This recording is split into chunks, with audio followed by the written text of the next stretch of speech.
Bonjour à tous. Au Liban, les députés ont échoué pour la 4e fois ce lundi à élire un successeur au président Michel Aoun, dont le mandat expire le 31 octobre. Ce nouvel échec est intervenu après que plusieurs parlementaires, notamment du courant patriotique libre et du Hezbollah, se sont retirés de la séance. À l'issue d'un premier tour de vote, le président du Parlement, Nabih Berri, a fixé une nouvelle séance électorale au 27 octobre, mais a dit qu'il devait confirmer cette date ultérieurement.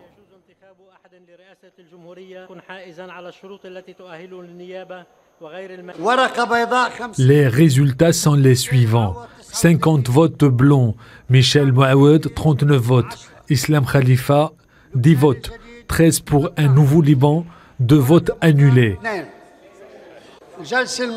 La prochaine session pour élire un président aura lieu jeudi à 11h du matin. Et comme on vient de le dire, les députés libanais ont essuyé ce lundi un 4e échec, ne parvenant pas à élire un successeur au président Michel Aoun. On en parle dans ce Midi Info avec Eli Masbonji, journaliste libanais. Bonjour. Bonjour. Alors, Monsieur Masbonji, croyez-vous que la 5e tentative sera la bonne avant l'expiration du mandat de Michel Aoun dans quelques jours? Je ne le pense pas parce que au Liban, l'élection présidentielle ne se fait pas à l'intérieur des frontières. Ça commence à frôler le ridicule, puisque pendant pendant des décades, surtout les 2 derniers présidents de la République, les choses se sont arrangées en dernière minute.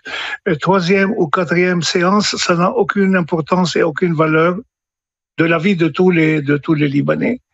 Le président Michel Aoun s'en va donc le 31 de ce mois et tout est de savoir s'il y aura un successeur avant cette date. Personnellement, je ne pense pas, puisque les tractations se déroulent sur un autre circuit, malheureusement pas au niveau parlementaire. Donc pour vous, le principal blocage réside dans la mainmise étrangère?